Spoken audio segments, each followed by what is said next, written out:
You know, a lot has been said this week about the showdown between us and Indiana to get to Indy, and our guys know the only way you get there is you take everything one day at a time, one game at a time. We put ourselves in a position, obviously, to clinch it today, but to have two very important games in front of us, obviously with Ohio State and Penn State. So we'll celebrate this one. I thought it was a great statement game. Our offense obviously put up record-breaking numbers today. Give credit to everybody. Talked last week about it being a rallying week. We're going to start a new quarterback. When that happens, you need quarterbacks to obviously play well, but you need O-linemen to pick up the slack. You need tight ends, wide receivers, and running backs to give their extra effort, and I thought that happened today. I was very excited, but I can't say enough about our defense. Indiana has scored at will on everybody in this league, and they had a nice plan that their coaches gave them. They believed it. They executed it. I can't say enough about the effort of our defensive guys. So with that, injury-wise, I think Jerry Pagno, a reserve player for us on special teams, got a little dinged up. Mike Chris is fine. He grabbed me. He was cramping up a little bit there, and we're just kind of being cautious there not to further that anymore. And other than that, everybody's okay. You mentioned the line, the blocking, things like that. There were some plays where Ball and White had to make yards on their own. But for the most part, would you say that they got second level, sometimes even the third? I thought Monty, a couple of those runs were out of his mind. I mean, he was just breaking tackles, staying alive, elephant crawling, like with one arm on the ground, and he was just possessed. I know he wants to make a strong push to get back to New York, but he's just playing good football. And James provided the spark again at the end of the half. We kept running it because we actually thought that was a pretty good shot at scoring. We were like one guy away on a couple of those big, on some of those runs to making it happen. And obviously before the half, that was a huge momentum swing and kind of a dagger. So you weren't running out the clock at that?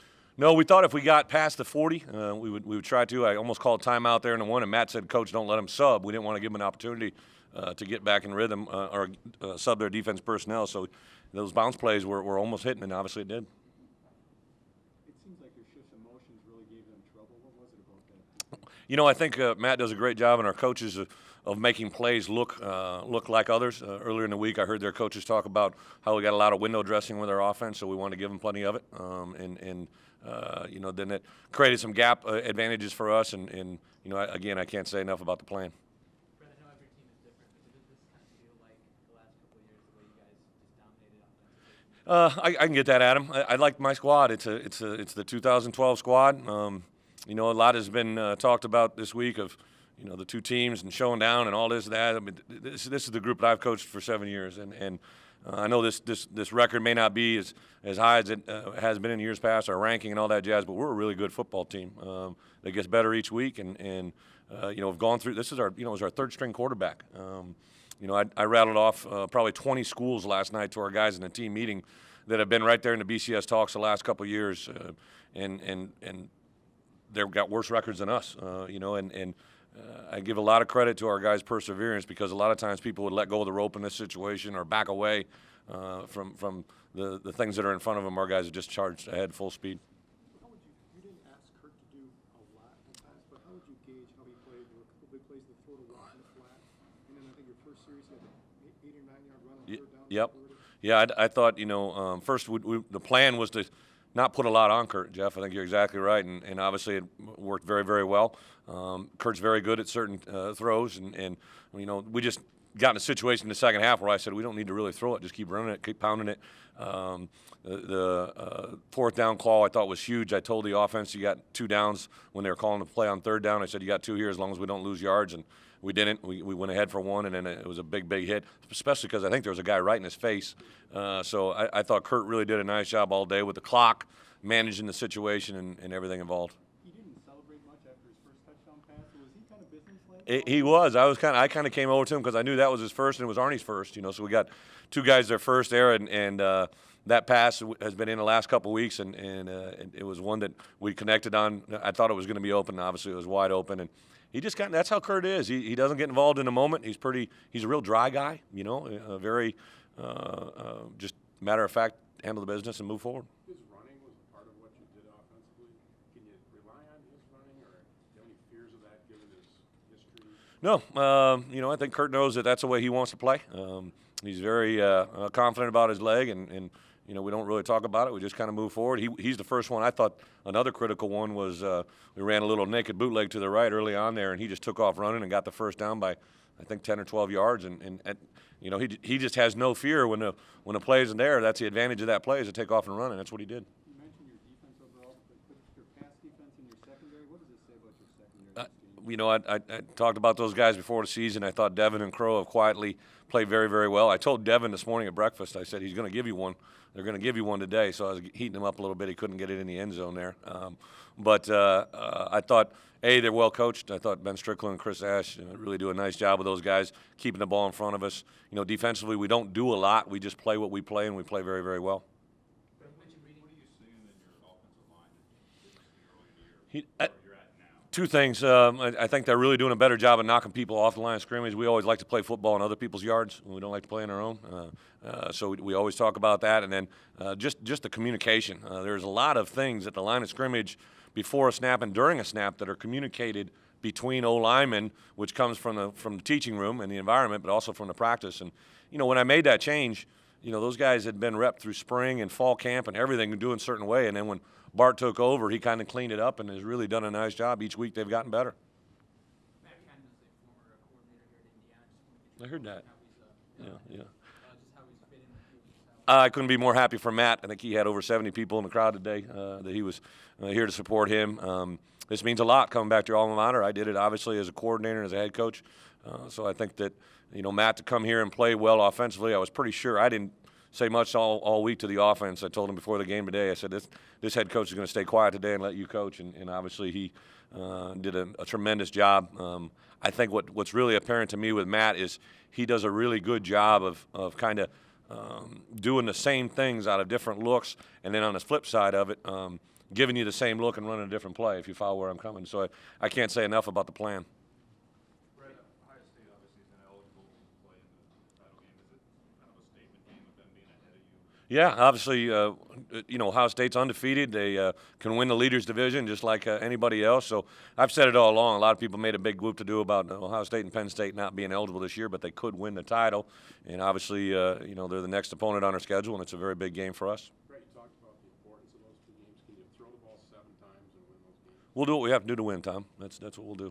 Brett, you mentioned beating those other BCS teams that you guys would have worse records. Why did you do that? Is that just telling the guys that they're still having an okay season? I think Adam and our guys. The one thing I've constantly got to be aware of the head coach is the temperature of my team. What are they at? What are they feeling? And you know, I could hear these guys. You know, they were unranked and lost a heartbreaker to Michigan State.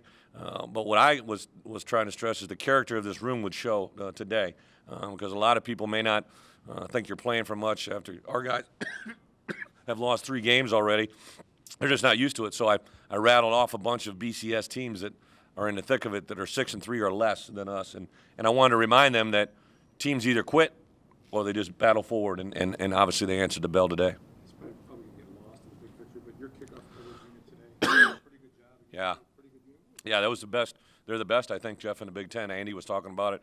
Again, Coach Boo runs that unit. Very entertaining meetings, to say the least. I think if you ask some of our guys, and now those guys, you know, those are the Bad News Bears running down there. That isn't Borland, Taylor, Armstrong. That's you know, some guys. Ken Zeldo is our middle lane runner. You got Lance Barrett. You got Jake Stengel. You got Derek Watt.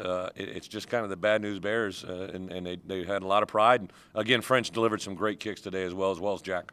Another thing that might get lost is Melvin Gordon at the end. He got you the school rushing record with that touchdown. How hard is that what you want out of him? You know, Tom, I don't know if we've had a player the last 2 weeks practice harder than Melvin Gordon. He has got that light bulb. It's on, and I think a lot goes credit to Coach Hammock, but also to see what James and Monty do every day in practice. You realize what you do to be great, and Melvin's going to be a tremendous football player here. And I had a feeling today he got a couple opportunities. He was going to be big, and even Jeff Lewis getting in there at the end was pretty entertaining. Another thing, it's just one play, but Drew Meyer downing that punt inside with that Aussie-style kick, how does he become for you this year? Again, when your kicker or punter from a year ago is starting in the NFL and no one's ever read a story about Drew Meyer, is a good thing. He handled the poise.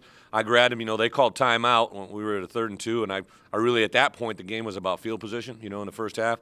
So I just grabbed him. I said, hey, don't hit it long, buddy. And he looked at me. He's like, and the wind, he played it perfectly into the wind and everything. And I can't say, and Ken Zeldo did a tremendous job there. He's been a guy that we've been repping that with all year, and do extra work with him on Wednesdays and Thursdays. And he takes a lot of pride in. I think that says a lot. Here, Kenzel Doe comes in. He thinks he's going to be a slot receiver and make all these touchdowns. Score. He's running down on kickoff coverage and down and putts inside the 2-yard line. That's just unselfish play. Thanks, Brian. About how aggressively your defensive outside played on their quick hits and sure tackles? This was a very unique plan because they really attack you from outside in. Most teams will go the exact opposite, and so it was a different thinking for our defense. And I thought it was a great explanation. A lot of times for us, our DNA at Wisconsin, we always talk about the D-line and O-line have to win the game for us, win the line of scrimmage. And really, this game was going to be about corner play and linebacker play, and those guys did a tremendous job. I thought our safeties, when we asked them to fill, there's a couple times where Dez came like a shot out of the back end. So, again, just some really good reactions by their eyes were in the right place and keyed up on what they need to. Correct, because of the way it is in the leaders division, some people might say you need an asterisk on this team, but do you think they've earned this trip with what they've done and what they've gone through this year? It's a tremendous testament. I get it and I understand it, but our kids have just tremendous desire to improve and get better and take coaching. They put out they don't listen to the outside noise. They just get better every day, and as a result of it, I don't know where this team's going to go. Obviously, we got 2 games in front of us, and goes from there. I probably have our strongest team, juniors-wise, coming back, and these guys are learning a lot of lessons for next year. And I reminded that of them during the bye week. And then now we get into a 3-week stretch here where every day is important. But having played the season like this, and then also having been in the championship game last year, does that help you guys perform in that when you get back? Adam, I'll probably think about it that week. I don't know. Obviously, being there and doing it and winning it, you're going to have that as a recall. I think I did say, I didn't let our guys talk about it during the week, but I said today, embrace it. You win today, you're punching a ticket for Indy. So I heard that today in the locker room. Especially at halftime, they knew what was in front of them if they could close this game out. And a lot of the phrases I can't say exactly what they said in here, but it was in reference to getting back to Indy. That we're a team that knows how to do that, and hopefully that was a motivator as well.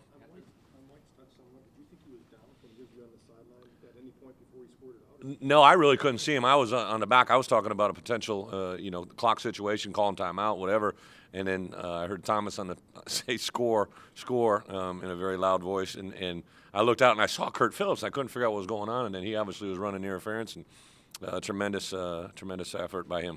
Coach, after the pregame game, you were sort of a little hot under the collar about your second string getting like that long touchdown. But you got a chance to get your second unit in. You saw instruction from guys like O'Neal and Lewis. How important is it to get the next generation of players those actual in-game reps? Huge reps, because those guys it's going to be a critical spot for us. We lose 3 of our 4 secondary players next year. And those guys have gotten better, taking coaching.